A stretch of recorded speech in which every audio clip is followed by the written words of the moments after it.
back to my channel. Welcome if you're new. Today we're gonna do something a little bit different. I'm still trying to figure out like what I want to do here on YouTube, but I know that I love to yap. So that's a bit of what we're gonna be doing today. We're gonna have a coffee chat. We're gonna hang out and talk about a few things that are going on in my life. So get your coffee, get your wine, get your tea, get your water, and let's chat. Okay, first thing on the docket, I lost my job. That's obviously like really hard to deal with. So I am just in a chaotic loop of trying to find a new job, trying to find something that I like to do. Maybe I was delusional, and we'll talk about this a bit later as well, but I thought I was going to be at this job forever. Wham bam, like thank you ma'am, like I had found everything that I needed, everything I wanted. I was so happy at my job, and they were like devastated, like to be losing people. Like it's a huge bummer for myself, but it's also a bummer for my workplace that they're like at a point where they have to be like laying people off. When I tell you, applying for jobs is like the wild, wild west. It's rough out here. I have been scammed. I think I've been unemployed for 3 weeks. I think I've been scammed 5 times now. I'm trying to do like my best to not get scammed and like verify my like job postings and stuff, but I don't even feel like I'm applying for real jobs. So there's a few job boards that I have found that I have really liked. One of them, if you're curious, like if you're also in the job search, like for one, I'm sorry. It is very hard. You're not alone.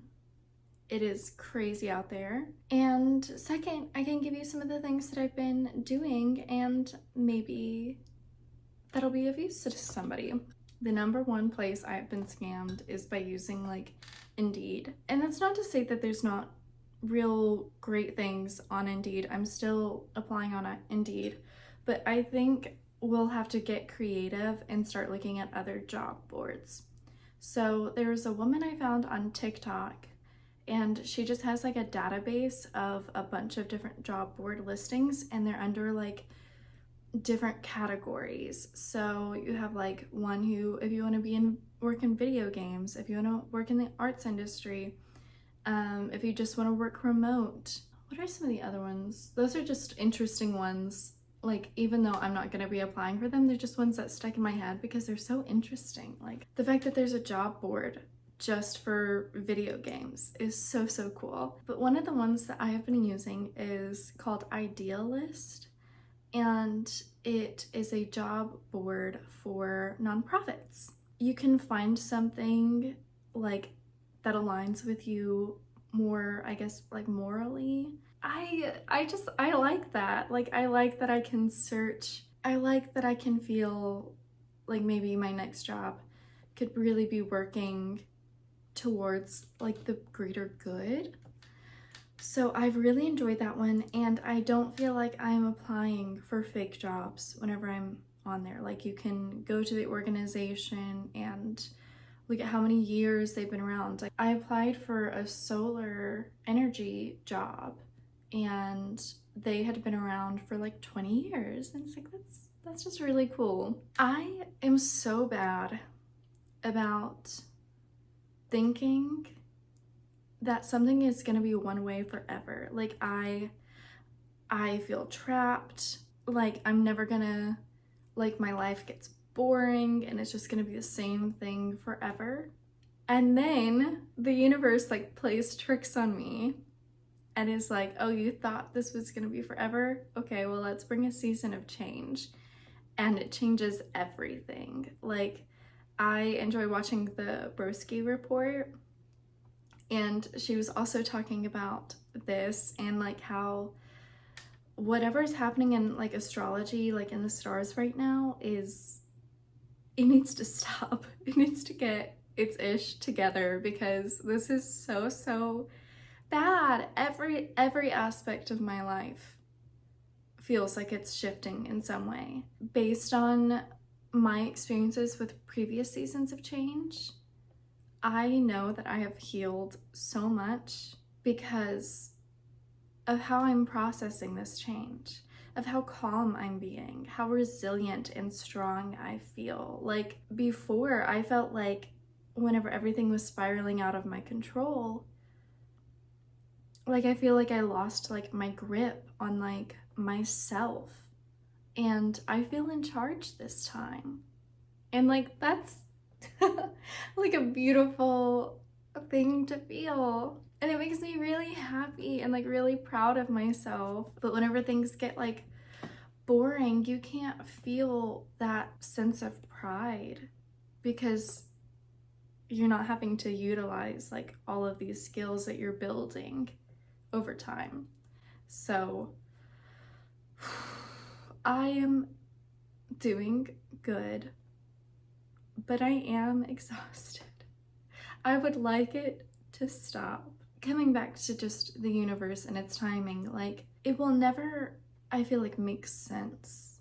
Like the universe's time. Like it makes sense in like retrospect, like looking back on something. It's like, oh, of course, like this is all how it had to be, and I'm so much better for it because it happened that way. But it does not make sense, and I don't necessarily feel like you feel prepared for whenever a huge life change happens. I once emailed my acting teacher to the death of the old self, and that's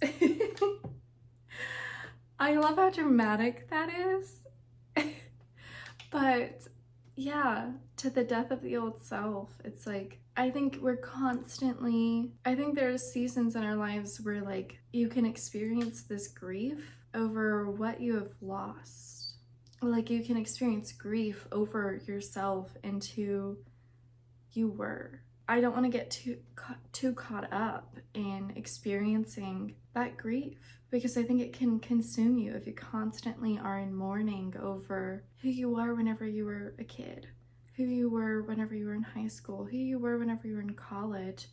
Like I was talking to somebody about this loss of this job and about how it is hard.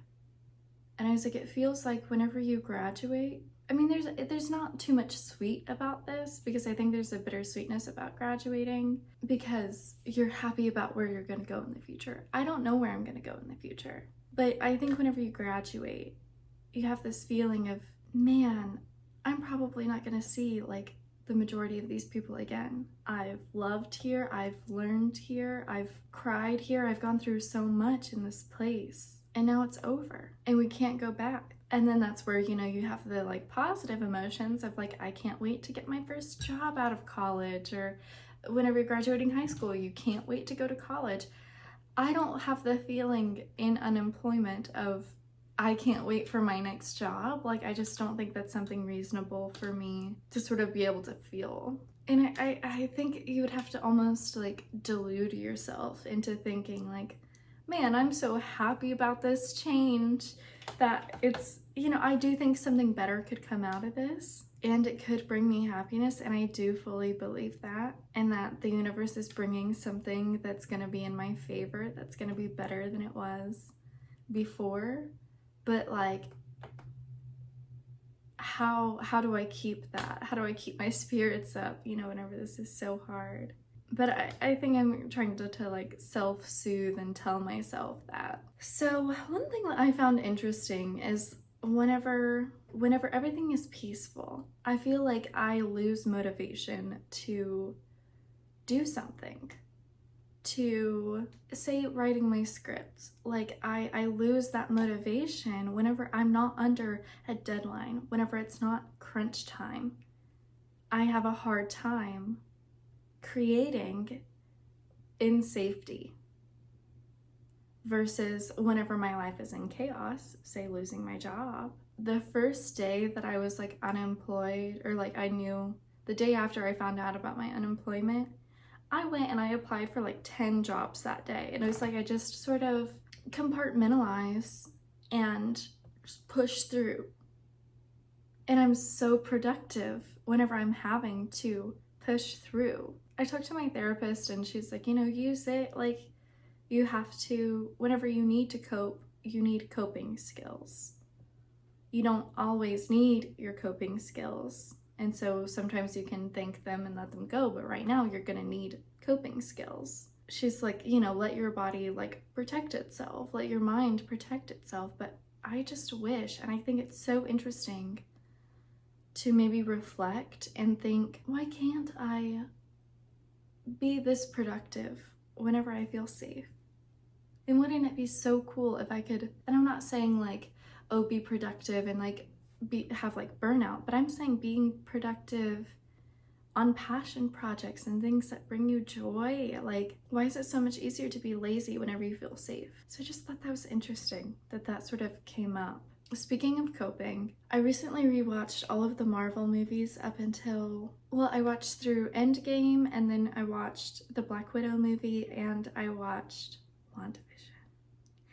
And WandaVision is one of my favorite shows of like all time. I feel like it's just so, there's so much there, and it's so complex, and it's such a beautiful story, and I feel like it just makes me tear up. Like, it makes me so emotional to think about WandaVision. So let me see.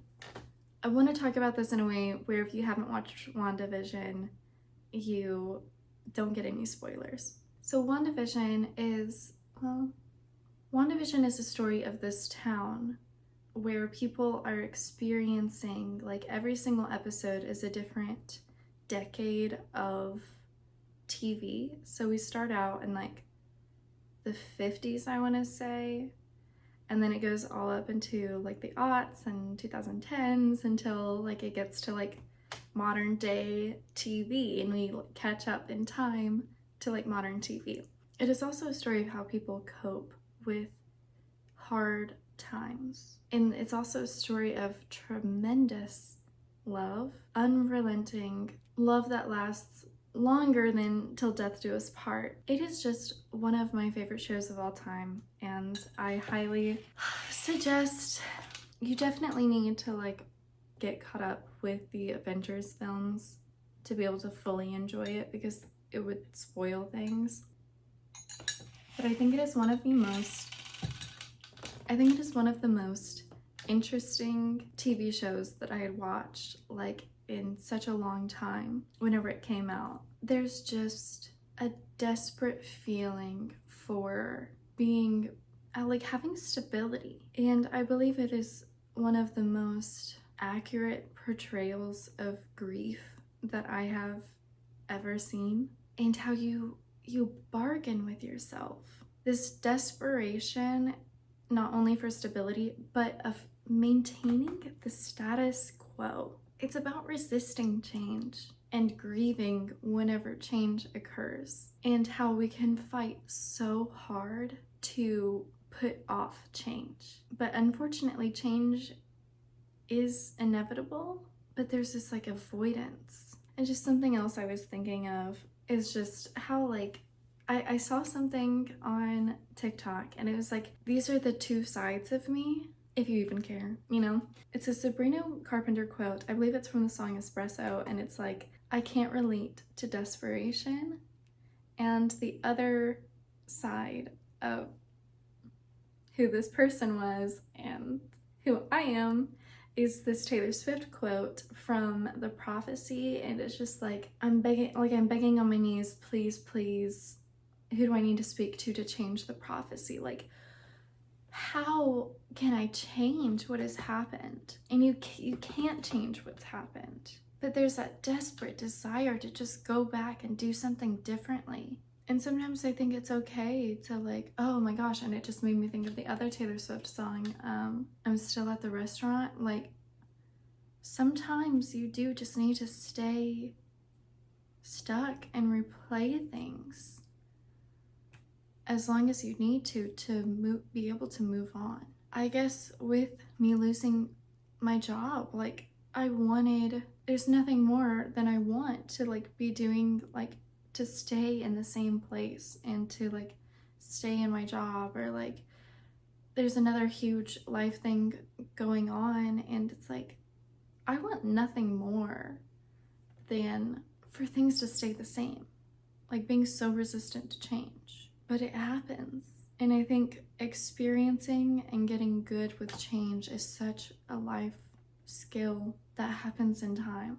Like, I know I'm experiencing this change better than I've experienced change ever in my life thus far. So it's like I'm so impressed with myself, but at the same time, I don't think you can ever avoid the grief that you have to go through whenever you experience change. This is just like a pivot, but it's in like the same world. And I think we believe, or I know I believe, that like in maintaining the status quo and thinking that things are not going to change, but then they do. I was thinking about how Hollywood has shaped our culture over the past like over 100 years. How that's over now. And I think Hollywood is going through a grieving process and through a death, if you will, like a death of the old self, a death of what Hollywood was. And it's not going to go away, but it's going to be very different. And I think, you know, celebrity culture, like anybody can be a celebrity now. And there are people who are micro celebrities where, you know, they have 10,000 people that follow them. Like put 10,000 people in a room. That's crazy, okay? 100,000, 500,000, 1,000,000 subscribers. Whatever it is, you are a form of a celebrity. And I think we're seeing Hollywood struggle to keep up with that. And I was thinking about this, even as I'm talking about this, you know, I mentioned like, oh yeah, I'm going through things that I don't want to talk about. And it's like, whenever you're wanting to expose part of yourself, you know, put yourself out there online or whatever it is, there's such a vulnerability in that. But there's also like, I don't know if I'm private, like in person, like I'm a pretty vulnerable person with people, but I also have like a deep respect for my life and like the people in my life. And there are things I don't want to talk about and that I will not talk about, sort of like respecting, you know, my divorce. But I also want to put myself out there on the internet. I want to put myself out there publicly. And that comes with scrutiny and evaluation of your personal life. And so how closed and how open are you whenever you put yourself out there? Bringing that back to Hollywood, I think celebrities are very private with themselves. You know, they have their persona that they gift to others, that they are paid to give to others. And of course they have their private self, but it's like, I think there's a vulnerability there that is missing. And that's what we're seeking in these online spaces, in these online celebrities or influencers that we're not seeing with celebrities. I don't think some celebrities can influence the same way that influencers can, because they're missing that vulnerability. I don't know, I just think it's incredibly interesting. And I know bringing it to the unemployment, but it's like there's just like this idea around grieving and loss and navigating change. Some other stuff I just wanted to like pop in here and like talk about. I saw somebody say, and like I'll see if I can try to find it, because I don't like, you know, I want to give credit where credit is due. So I'll try to find references to the videos that I've been mentioning and maybe like put their handle or something, like either on the screen or in the description below. But I saw somebody and it was like, as I'm like unemployed and I'm applying for jobs, but there's only so much of that I can do in a day. I have to do other stuff. So I'm trying to be really intentional about like making videos and like writing and things like that. Like I want to be creative in this time. And the last time I was unemployed, like was whenever I was doing YouTube almost full time, not getting paid for it, but I wasn't getting paid anyway. So I saw somebody on TikTok say, create more than you consume as far as content goes, if you want to like make things. And I just think that's so interesting and so challenging for anybody who's a creative, because it can be easy to feel like, okay, well, I'm watching a movie, I'm watching the popular TV series House of the Dragon. I can't believe that season is over. It went by so fast. I'm watching these things, I'm doing research, and that's part of it, but like sometimes that can keep you stuck in a pattern of just consumption rather than like actually creating something. So I think it's just an interesting, because I consume a lot of content, whether it's on TikTok or YouTube or TV or even just reading. And it's like, what would happen with my time if I didn't fill it with consumption and I gave myself space to create? So I just thought that was interesting. And I really loved that quote of create more than you consume. I love that. I also wanted to, like, have y'all ever had a comment go viral on TikTok? It is obnoxious. And like, I see there's some people who are like, they'll just delete their comment if it's getting popular, because it's, especially because, okay, I'm trying to like make content, and so I get notifications and I'm like, ooh, yeah, like, look at this, I got so many notifications. Well, it's not because of me. It's not my content that's popping off. Like, yes, I'm a comedian and they think I'm funny, but that turnover doesn't like mean that anybody is going to my YouTube or going to my TikTok and watching things. I don't know the number right now, but I commented on a Simone Biles TikTok and she commented back to me, and it was one of the coolest moments in my life. I think it was the first day of like qualifications for the Olympics too. So just like sick, you know, it's so cool. Like, put that on my, you know, gravestone, like my tombstone, like Simone Biles once responded to me. The GOAT responded to me. So that comment has gotten so many likes. Basically, I was just asking her for her workout playlist, and she responded which one it was. Unfortunately, it's on Apple Music and I use Spotify, so I can't even listen to the playlist. I can't remember what the playlist was called. I'll put it on the screen or in the description box below of like what the playlist is if you're interested in that. So I think that's all I have to say today. I know, like, I think everything sort of pulled together. Hopefully it wasn't like too chaotic.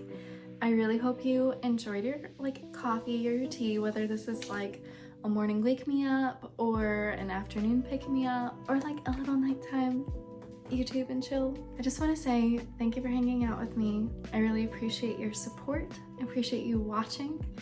Please subscribe if you haven't already. Hit the like button if you liked it. If you want to see more coffee chats, I love to yap. And leave any comments on like your experience navigating change, or like, are you also going through unemployment? How are you figuring it out? Thank you so much for watching. Thank you so much for being here. Go enjoy the rest of your day, enjoy the rest of your coffee, and I'll see you guys in the next one. Bye.